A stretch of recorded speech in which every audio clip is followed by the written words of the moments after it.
మిమ్మల్ని తులసమ్మని అడిగాను దశావతారాలు తెలుసా అని. అందులో 5వ అవతారం ఏంటి నేను చెప్పేస్తానే లైన్లో. మత్స్య, కూర్మ, వరాహ, నరసింహ, వామన, పరశురామ, రామ, బలరామ, బుద్ధ, కల్కి, ఇలా 10 అవతారాలు కదా. వామన అవతారంలో విష్ణువు ఎవరి దగ్గరికి వెళ్ళాడు? బలి చక్రవర్తి దగ్గరికి. బలి చక్రవర్తి మీరెవరు అని అడిగాడు. మన అడిగితే ఏదో చెప్తాం కదా, మరి ఆయన్ని అడిగితే ఏం చెప్పాడు? అనాథ అన్నాడు. నేను అనాథన, మనందరి దృష్టిలో అనాథ అంటే అర్థం ఏంటి? అంతే కదా.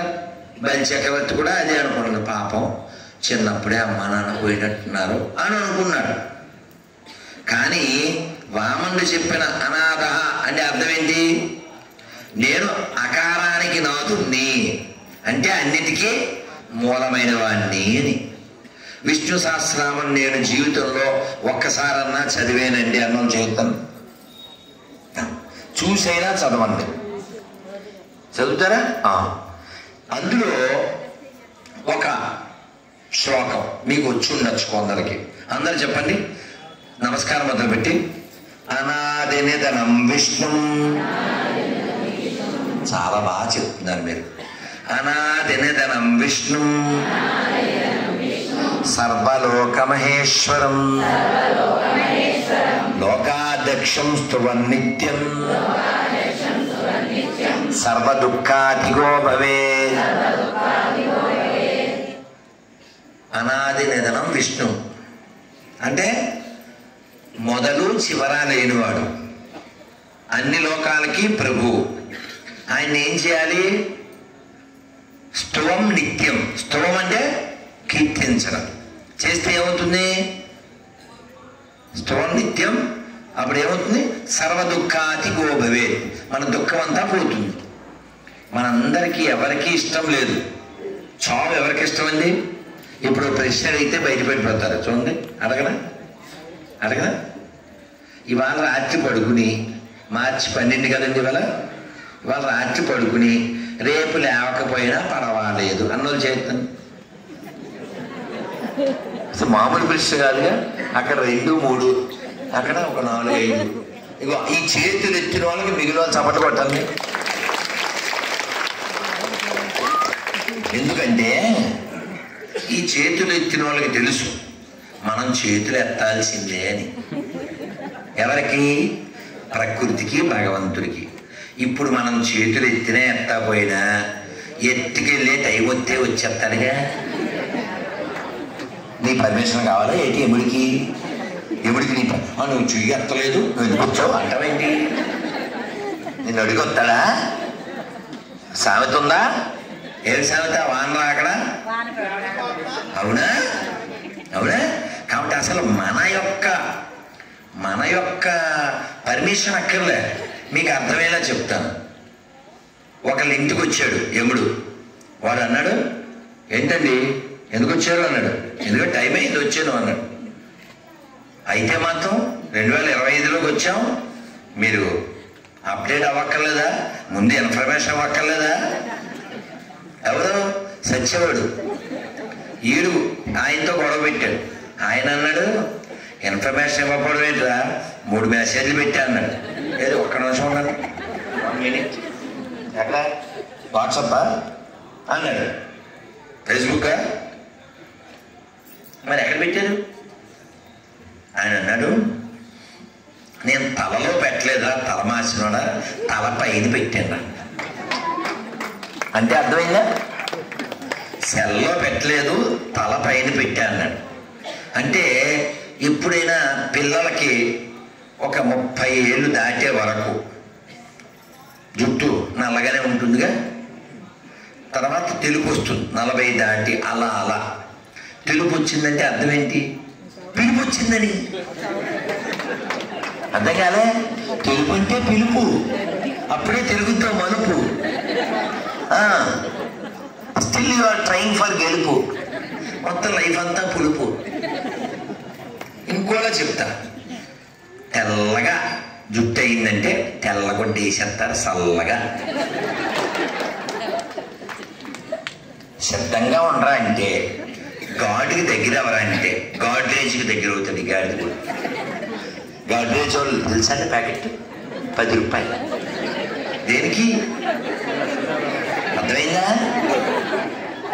దస్కా ధమాకా.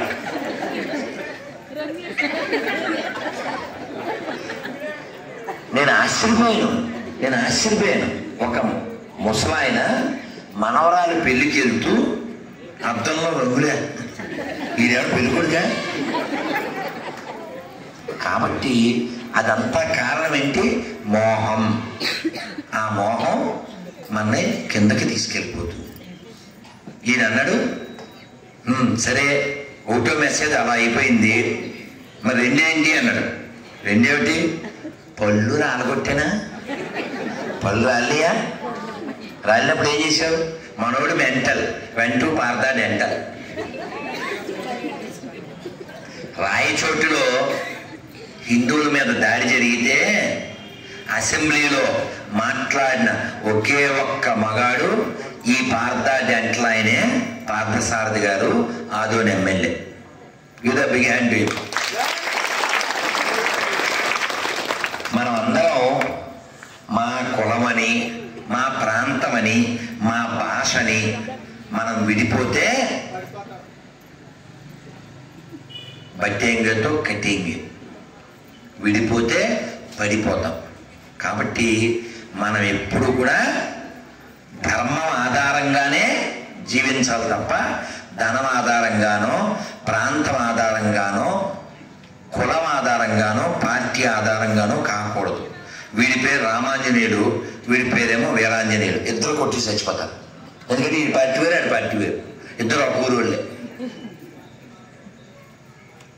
మీకు తెలుసా అండి పిట్టపోరు? తెలుసా? చిన్నప్పుడు కదా రొట్టి పంచుకోవడానికి గొడవ పెట్టుకున్నాయి. దాని దగ్గరికి వెళ్ళి, ఎవరి దగ్గరికి? అది అందరు నేను తీరుతానుగా. కాటా తెచ్చింది. రెడ్డి తెలుసుగా? కాటా తెచ్చింది. ఈ మొక్క ఇరిస్తే ఒకటి పెద్దది ఇరిచింది. రెండిట్లో అయ్యో ఇది పెద్దది అయిపోయింది, నేను లెవెల్ చేస్తా. కొంచెం కొరికింది, ఇది పెద్దదైంది. అయ్యో నేను లెవెల్ చేసి ఇది కొరికింది. అటు పెద్దది కొరకడం, ఇటు పెద్ద అయితే ఇటు కొరకడం, కొరికి ఇంకొన్ని పదాలు ఆడకూడదు. కానీ ఆ విధంగా మనం కానీ కులమని, ప్రాంతమని, పార్టీ అని కొట్టుకు చస్తే, విడిపోతే, అందులో పిల్లి పెట్టపోరు తీర్చింది. కానీ మనకి తీర్చేవాళ్ళు ఎవరైతే పందులు, వాళ్ళు ప్రపంచాన్ని మొక్కలు చేసే గొప్ప మతంలో పుట్టారు. వాళ్ళు కుటుంబాలను చీరుస్తారు, దేశాలను సృష్టిస్తారు, పాత బస్తీలను సృష్టిస్తారు, తినే దాంట్లో ఉమ్ము ఉత్సాహ కలుపుతారు. అంత గొప్పలు. కాబట్టి మీరు కొనేటప్పుడు, తినేటప్పుడు ఏమన్నాను? కొనేటప్పుడు, తినేటప్పుడు హిందీలో దేకండి, లేదా తెలుగులో దేకండి. అర్థం కాదులే. హిందీలో దేకో అంటే అర్థం ఏంటి?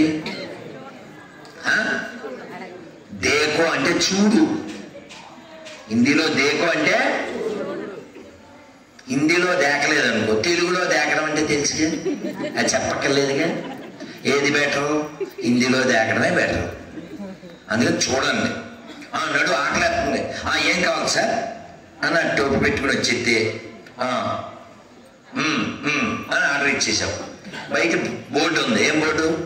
అన్నపూర్ణ భోజనాలయం. ఇది తినేశాడు. తినేసాక ఎంత అయింది బిల్లు, ఇటు స్కాన్ కొడతాడు. స్కాన్లో ఏమవుతుంది? అన్నపూర్ణ రాదు, అబ్దుల్ అజీజో వస్తారు.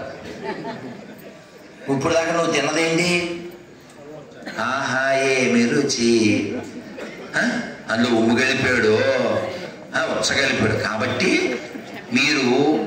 మీకేమైనా బుర్రలో బుద్ధి ఉంటే ఖచ్చితంగా కొనే ముందు, తినే ముందే ఒక్కసారి QR కోడ్ చూడండి. ఎక్కడ పడితే అక్కడ తినకూడదు. ఎందుకు తినకూడదు? మన ఆరోగ్యం పాడవడం ఒక ఎత్తు, మన ధర్మనాశనం నాశనం అయిపోతుంది.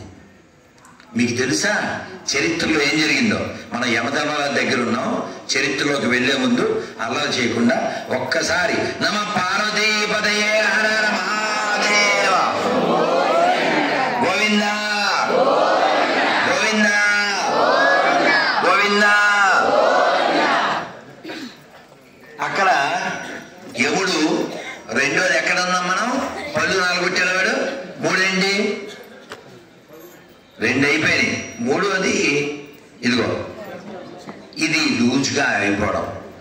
వీడికి లూజ్ అయితే వీడేం చేశాడు?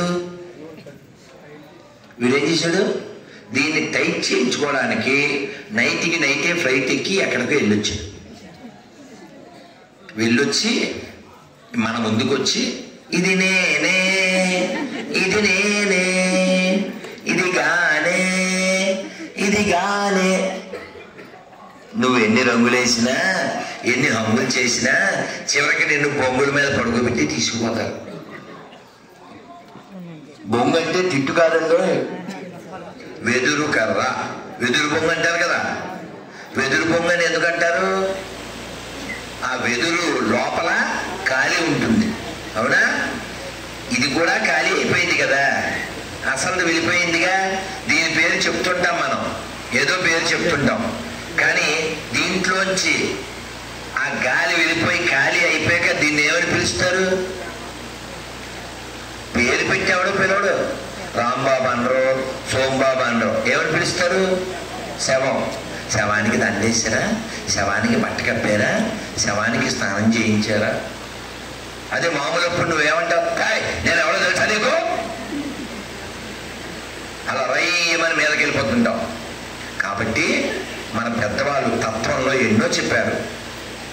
ఇల్లంటావు ఉల్లాసపడతావు, ఇల్లెక్కడున్నదే చిలక, అల్లంత దూరాన వల్ల కాటిలోన నీ ఇల్లు ఉన్నదే చిలుక, మూనాళ్ళ ముచ్చటకు మురిసేవు భ్రమసేవు, ముందుగతి కానవే చిలుక చిలుక.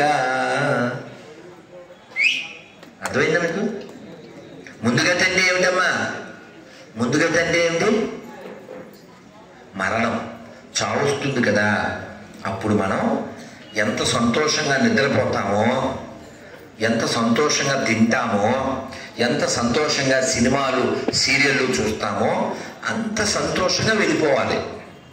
వెళ్ళేటప్పుడు ఏడుస్తూ వెళ్ళకూడదు. ఎందుకని? వచ్చేటప్పుడు ఏడిచేయంగా, మరి వెళ్ళేటప్పుడు కూడా ఏడవడం ఎందుకు? భక్తి చేస్తే మనకు ఆ స్థితి వస్తుంది. భక్తుడు ఎలా ఉంటాడు అని మా గురువుగారిని అడిగితే చెప్పారు. గోరు పోయిందండి, ఏదో తగిలింది. గోరు పోతే ఏమంటాడంటే, భగవంతుడా నువ్వు ఎంత దయామయుడివి, వాస్తవానికి వేలు పోవాలి, గోరుతో వదిలేసావు, థ్యాంక్ యూ మై లార్డ్ అంటాడు. అది వేలు పోతే, స్వామి వాస్తవానికి చెయ్యి పోవాలి, నువ్వు వేలుతో వదిలేసావా, థ్యాంక్ యూ అంటాడు. అదే చేయకపోతే, స్వామి యాక్చువల్గా తలకాయ పోవాలి, చేతితో వదిలేసావా, థ్యాంక్ యూ అంటాడు. అదే తలపోతే వచ్చేస్తున్నా మరి ఉండండి. మీకు అర్థమైందా? ఎప్పుడు పాజిటివే. మన చేతుల్లో లేని దానికోసం మనం వెంపర్లాడి మనస్సు పాడు చేసుకుని ఇతరులను పాడు చేసి ఏం ఉపకారం? అందుకని ప్రతి చిన్నదానికి కదిలిపోకండి. అర్థమైందా? అవమానం వచ్చింది భరించండి, ఆపద వచ్చింది ఎదుర్కోండి, దుఃఖం వచ్చింది సహించండి. గొడవ పడిపోతే ఎలా? మనతో గొడవ, పక్కలతో గొడవ, నా మాట అంటే లెక్కలేదు అసలు, అలా లెక్కలేదని అరిచి అసలు లెక్కల్లో లేకుండా పోతున్నావు కదా నువ్వు. అవునా కదా? అవునా కదా? అందుకని నీ మాట లెక్కలేని చోట నువ్వు అసలు మాట్లాడకు. నువ్వు మాట్లాడకు, మౌనంగా ఉండు, నీకు మంచిది. ఇప్పుడు మీరు అందరూ వింటున్నారు కాబట్టి నా కంఠం అవరోధం వచ్చినా నేను మాట్లాడతాను. మీరందరూ ఆనందపడాలి. మీరు ఎదురు చూశారు. ఇప్పుడు దారిలో వస్తుంటే బండి మీద ఒక ఆయన, వెనకాల వాళ్ళ పిల్లలు ఎవరో 2 ఆడపిల్లలు, ఆయన బండి తోలుతున్నారు. ఆ పిల్లలు చూసేసి నాకు చెప్పేస్తుంది వాళ్ళు. నేను డ్రైవర్ని కొంచెం స్లోగా వెళ్ళినానా అని ఆ పిల్లలకి ఒక ఏకాదశి పేపర్ మీకు ఇస్తాం, ఇచ్చాం. ఆ పిల్లలు కేకలు వేసి ఆనందపడ్డారు.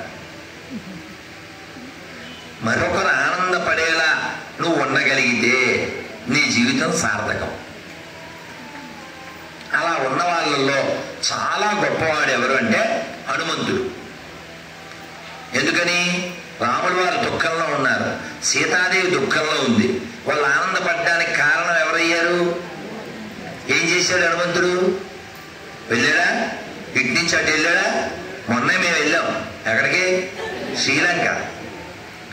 హనుమంతుడు వెళ్ళినప్పుడు అది రావణ లంక, మేము వెళ్ళింది విభీషణ లంక. మరి అంతేగా. కానీ చాలా శుభ్రంగా ఉంది శ్రీలంక. ఎక్కడ ఒక్క ప్లాస్టిక్ కాగితం కానీ చెత్త కానీ, అసలు ఒక బ్రేక్ అయిన రోడ్డు కానీ, అంతా ఎంత తిరిగాం 10 రోజులు. బాగోని రోడ్డే కనపడలే, చెత్త కాగితం కనపడలే, ఓ ప్లాస్టిక్ డబ్బా కనపడలే. Clean clean clean. ఖచ్చితంగా నేర్చుకోవాలి. నేను ఎవరైనా మన రాష్ట్ర మంత్రులు ఎవరన్నా కలిస్తే ఖచ్చితంగా ఏమిటిది దీని ఏమంటారు, మున్సిపాలిటీ శాఖ ఏదో ఉంటారు కదా, గ్రామీణ పారిశుద్ధ్య ఎవరి చేతిలో ఉందో పవన్ కళ్యాణ్ ఖచ్చితంగా చెప్తా, ఓసారి వెళ్ళండి, ఓ 2 రోజులు 3 రోజులు తిరిగి రావాలి. ఎందుకంటే మా ప్రయాణం చాలా ఇబ్బంది అయింది, 1.5 గంట పట్టింది. అవసరం లేదు మనకి ఇప్పుడున్న వసతులకి. సరే అది పక్కన పెడితే, హనుమంతుడు అమ్మవారి దగ్గరికి వెళ్ళి ఆవిడ్ని, మరి ఎవరో తెలియదు కదండి, డామని దూకేసి అయాం హనుమ అనేస్తే ఆవిడ వింటుందా? రావణాసుడే అలా వచ్చాడేమో అనుకుంటూ చాలా నెమ్మదిగా, చాలా చక్కగా. ఏ భాషలో మాట్లాడాడు తెలుసా మీకు? మైథిలి భాష ఉంది అమ్మవారు వాళ్ళ ఊళ్ళో మాట్లాడుకునే భాష, నేపాల్లో ఉండే భాష ఇప్పటికీ ఉంది. అప్పుడు ఏమవుతుంది? ఎవరు మీరు ఢిల్లీలో ఉన్నారండి, యూపీలో ఎక్కడో ఉన్నారు, కుంభమేళాలో ఉన్నారు, తెలుగు వాళ్ళు మాట్లాడుకుంటున్నారు, కనెక్ట్ అవుతావా? ఏమిటి ఎవరండి అంటాం అనమా. మొన్న అలాగే నేను కుంభమేళాకి వెళ్ళాను, ఒక్కనే వెళ్ళాను. అలా నడుస్తూ ఉన్నాను, తెలుగు వాళ్ళు ఒక బ్యాచ్, విశాఖపట్నం వాళ్ళు మాట్లాడుకుంటూ అలాగే ఉండాలి అని ఏదో మాట్లాడుతాం. అవును అలాగే ఉండాలన్నా, సాగుదా ఇంకంతే, ఫోటోలు సెల్ఫీలు అలా గోష్ఠి ఆల్రెడీ సంతోషం కదా. మన చివరికి అతనే అక్కడ నుంచుంటే స్నానం చేసి వచ్చాను అనుకోండి, చెప్తున్నా. కాబట్టి మనం ఈ భూమి మీదకి వచ్చినందుకు వెళ్ళిపోవడం అనేది కన్ఫర్మ్ కదా. అందుకని అకారంతో మొదలుపెట్టి వికారం లేకుండా ఈ ఆకారం ఎవడిచ్చాడో ఆ ప్రాకారానికి వెళ్ళిపోవాలి మనం. ఏమన్నా అర్థమైందా? అది ఆయనకు అర్థమైంది, నవ్వుతున్నారు. అకారంతో అకారానికి నాదుడైనటువంటి వాడు ఇచ్చిన ఈ శరీరం మనం వికారం లేకుండా జీవించి ఆయనకి నచ్చిన ప్రకారంగా ఆయన ప్రాకారంలోకి వెళ్ళిపోవాలి. అంటే ఎక్కడికి వెళ్ళాలి? ఎలా వెళ్ళగలం అంటే చెప్పండి అందరు నమస్కారం మొదలుపెట్టి. అనన్య చింతయంతో మాం ఏ జన పర్యుపాసతే తేషాం నిత్యాభియుక్తానాం యోగక్షేమం వహామ్యహం. అంటే ఏంటి? ఏమో మేము చదివామో పాడా అంటారే. ఇందాక మిమ్మల్ని భగవద్గీత ఎంతమంది ఇంట్లో ఉంది, భాగవతం ఎంతమంది ఇంట్లో ఉందని అడిగితే చేతులు ఎత్తారుగా. ఇప్పుడు అడగనా ఒకటి, రెడ్డి అటు తిప్పారా? అడగనా? మా ఇంట్లో టీవీ లేదు చేస్తుంది. ఏమో ఏమిటి వేట్లపాది వాళ్ళు, టీవీ లేని ఇల్లుందా? 1 2 3 4 లేదు, ఇక్కడ కూడా 5 6 7 అమ్మో 8 టీవీ లేని ఇల్లు ఉన్నటువంటి గ్రామం కొట్టండ్రా,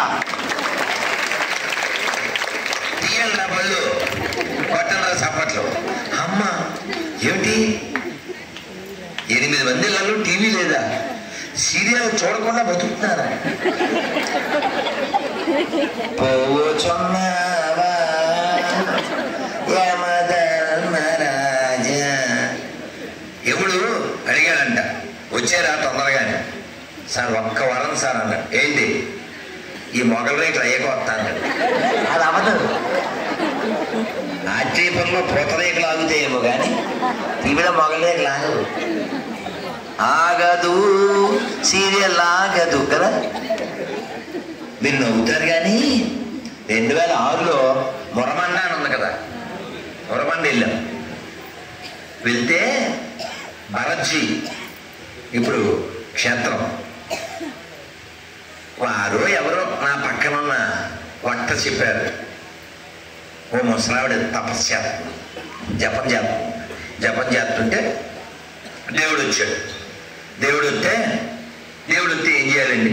నేను మనిషిని, మామూలు మనిషిని. నేను వస్తేనేమో పిల్లలు మీరు పువ్వులు చల్లి పూర్ణకుమ స్వాగతంతో తీసుకెళ్ళి సత్కారం చేసి దండ వేసి ఆశీర్వచనం ఇచ్చి ఇక్కడికి వచ్చి వేదస్థుతి చెప్పి వేదస్వస్తి చెప్పి, అవునా? మరి దేవుడు వస్తే స్వామి వచ్చావా, స్వామి ఊరు పొమ్మంటుంది, కాడు రమ్మంటుంది అనాలా? డైలాగ్ ఎలా వద్దా? ఈ మొసలు ఇదిగో ఇలా చూస్తుంది.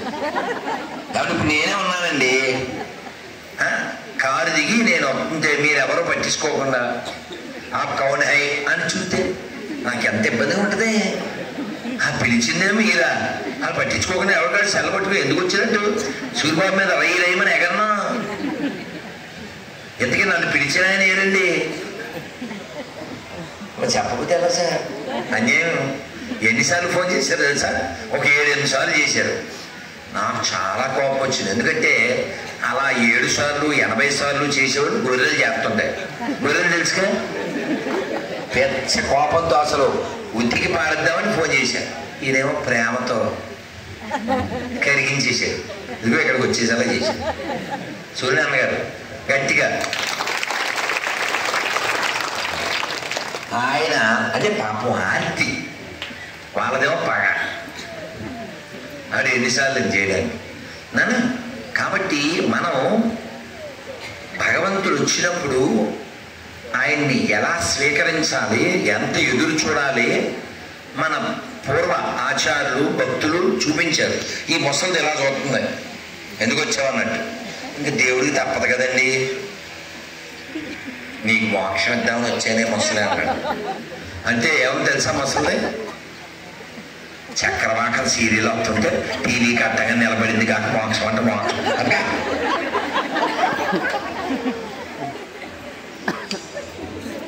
అంటే చక్రధారి విష్ణుమూర్తి వద్దు, చక్రవాకం సీరియల్ కావాలా? మరి అలాంటప్పుడే అనిపిస్తుందా మనకి? ముసల్దే కానీ అనిపిస్తుందా? అనిపిస్తుందా? కాబట్టి మీరందరూ ఇలా నవ్వుతూ సంతోషంగా ఉండాలి, లోపల ఎప్పుడు ఆనందంగా ఉండాలి. ఇంగ్లీష్లో బ్లిస్ అంటే తెలుసా? ఈ బ్లూ కలర్ అమ్మాయి తెలుసా బ్లిస్ అంటే? ఏం పేరు నీ పేరు అమ్మా? సత్యవతి, మా పెద్దక్క. అవల్లి బంగారు తల్లి, ప్రశ్నకు జవాబు చెప్పకుంటే నీకు దీని మీద పెళ్ళి. చెప్పు తల్లి. ఆ పక్కన ఎరా తల్లి నీ పేరు? గీత. నువ్వు చదవాలి భగవద్గీత, లేతే పడుతుంది ఒక వాత. ఎరా ఎవరు చెప్పరా బ్లిస్ అంటే? ఎవరు చెప్పారు? ఏం పేరు నాన్న? హరి. గట్టిగా. వాస్తవానికి అంతకంటే ఎక్కువ బలమైనటువంటి బ్లిస్ అంటే అదొక అన్లిమిటెడ్ జాయ్, అంటే లోపల అనుభవించేటువంటి అంతరంగ ఆనందం. అది మన కళ్ళల్లో కనబడుతుంది, మన ముఖంలో తెలుస్తుంది. అది భక్తులను చూసినప్పుడు మనకు తెలిసిపోతుంది. శంకరాచార్య వారి ముఖం చూడండి ప్రశాంతంగా, త్యాగరాజ స్వామి ముఖం చూడండి. నేను ఒకరోజు తిరుపతిలో చాలా సంతోషంగా ఉండి ఒక అబ్బాయికి మెసేజ్ పెట్టాను, ఐఎమ్ ఇన్ బ్లిస్ అని పెట్టాను. అంటే దాని అర్థం ఏంటి? నేను చాలా ఆనందంగా ఉన్నాను. వాడేం పెట్టాడు రిప్లై? ప్రభు రూమ్ నెంబర్ ఎంత అన్నాడు. అసలు నాకు అర్థం కాలేదు. అసలు అయామిని బ్లిస్ అని పెట్టడానికి రూమ్ నెంబర్ అంటాడేంటి? ఎందుకన్నాడంటే తిరుపతిలో హోటల్ పేరు బ్లిస్. అర్థమైంది మీకు? హోటల్ బ్లిస్ తిరుపతిలో ఉంది. అయామిని బ్లిస్ అంటే వాడేమనుకున్నాడు? నేను బ్లిస్ హోటల్లో ఉన్నాను అనుకున్నాడు. అందుకే రూమ్ నెంబర్ అన్నాడు. కాబట్టి మనం అందరం కూడా లోపల ఆనందాన్ని పొందాలి సుమా, బయట పొందేది కాదు. ఉదాహరణకి ఇప్పుడు వల్లికి గులాబ్ జామ్ ఇష్టమేనా? అమ్మ ఇష్టమే కదా. ఎన్ని తింటాం? 3, 4. 25 అయితే తినలేవుగా, 50 అయితే తినలేవుగా, పెట్టినా తినలేవుగా, మరి ఇష్టం అన్నావుగా. అంటే అబద్ధమేనా? కాదు, ఇష్టమే. కానీ సిస్టమ్కి కష్టమే, ఎక్కువ తింటే నష్టమే. అవునా? ఎప్పుడో గులాబ్ జామ్ పోటీ పెట్టారని మీకు? మాకు పెట్టారు. నాకు 3rd ప్రైజ్ వచ్చింది. అంటే 15 తిన్నాం. అది 25 ఏళ్ళ క్రితం. ఇప్పుడు 1 కూడా తిన్నాం. ఎందుకంటే అయోధ్యలో వదిలేసాం. అంటే 5 గులాబ్ జాములు పెట్టి 5 ఇడ్లీకి ఒకసారి కాకరకాయ పెట్టేవాడు. మరి అంటే అలాగా వివేకం ఆనందం 2 ఉండాలి నానా. సో కాబట్టి జీవితంలో రేపు 30వ తారీఖు ఏమిటి? ఉగాది. ఉగాదికి మీరంతా మా అమ్మాలు కదా. జనవరికి డిసెంబర్ 31 అర్ధరాత్రి ముగ్గులు అయ్యేసి తల్లులు ఉన్నారు కదా, వెల్కమ్ 2025 అని. అది చేస్తే చేశారు. ప్రకృతిలో ఏ మార్పు లేనటువంటిది ఆంగ్ల సంవత్సరం. ఆంగ్ల సంవత్సరాది ప్రకృతిలో మార్పు ఏముండదు. కానీ తెలుగు సంవత్సరాది అనేది ప్రకృతిలో వచ్చే మార్పుకి సంకేతం. కాబట్టి మీరందరూ తెలుగులో చక్కగా ఈ రాబోయే కొత్త సంవత్సరం పేరేమిటి? ఇది క్రోధి. చెప్పండి ఎవరైనా.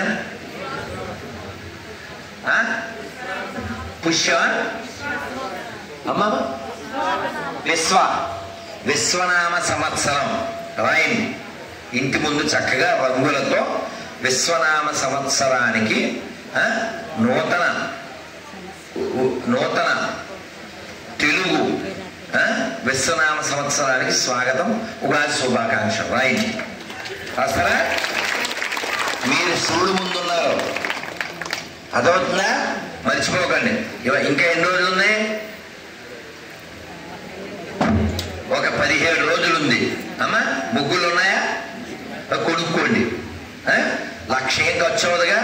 అందంగా వేయింది. వేసి ఆ ఫోటోలు తీసి చక్కగా అందరికీ అదే శుభాకాంక్షలుగా పంపించండి. ఎందుకంటే ఇప్పుడున్న కాలంలో పెగ్గు బ్యాచ్ రగ్గు బ్యాచే తప్ప ముగ్గు బ్యాచ్ లేదు. తొందరగా బొగ్గుల్లో కలిసిపోయే బ్యాచే. ఇక్కడ అర్థమైందా? ఏమంటే రగ్గు పెగ్గు, మిగిలేది బొగ్గు. పూర్వం మా అమ్మ, మీ అమ్మ, మీరు చాలామంది ముగ్గులు ఇంటి ముందు కల్లాపి చల్లి వేసేవారు. మా అమ్మ చెబితే మేము పట్టుకెళ్ళి పేడ తెచ్చేవాళ్ళం, కల్లాపి చల్లేది. అమ్మ చెప్పిన మాట నేను వింటాను, అమ్మ చెప్పిన పని నేను చేస్తాను అన్న పిల్లలు చేయొద్దండి. మంచి పిల్లలు, ఆ పిల్లలు పెద్దోళ్ళు చప్పట్లు కొడుతున్నాను. Very good. మనకి ఇప్పుడు ఏ కాలం అండి ఇది? ఏ కాలం? ఎండాకాలం. తర్వాత ఎవరు చెప్పారు? నిజం చెప్పారు అక్కడ కదా. కరెక్టే. గీత చెప్పిందా నిజం? ఏ కాలం అమ్మా? చెప్పే, మాకు వినపడలే. చెప్పు నాన్నమ్మా, చెప్పు.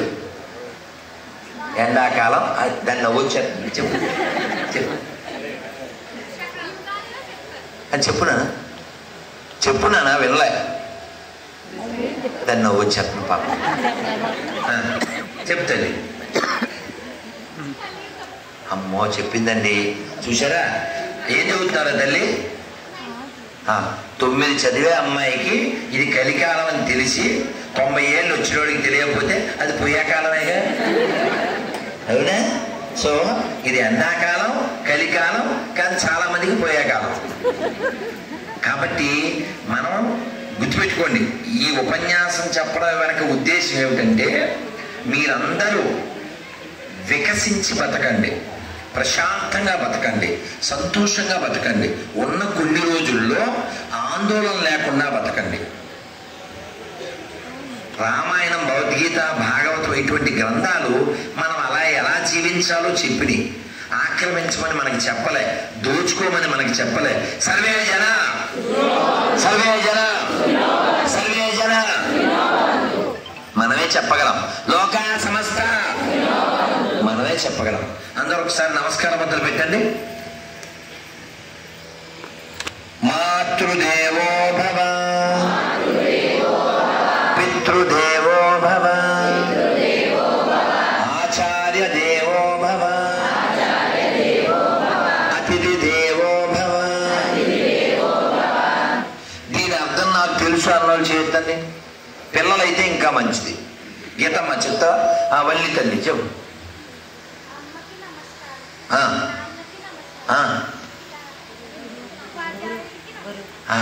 ఇంకొకరు ఎవరు మిగిలేదా? పాపం చిన్న బిడ్డ కదా, అది తెలిసి చెప్పింది. దేవో భవ అంటే treat them as good as God. అమ్మని దైవంతో సమానంగా భావించి సేవించు. నాన్నని, అతిథిని, గురువును కూడా అలాగే దైవ సమానంగా సేవించాలి. అందుకని నిర్లక్ష్యం వహించకూడదు, వాళ్ళకి ఎదురు చెప్పకూడదు. దానివల్ల మనకి ఉన్నతి లేకుండా పోతుంది. మన ధర్మం మనకు అలా నేర్పించింది. అలాగే మరొకసారి నమస్కారం మొదలుపెట్టింది. అసతోమా సద్గమయ, తమసోమా జ్యోతిర్గమయ, మృత్యోర్మా అమృతంగమయ. ఓం శాంతి శాంతి శాంతి. దీని అర్థం ఏంటి? ఎవరన్నా తెలుసా పిల్లలు? పోటీ పెద్దలు సార్. ఇద్దరు ఎత్తారు, వారు పెద్దవారు. ఇటువైపు ఎవరు లేరుగా సార్? చెప్పండి సార్ పెద్దవారు. వీరి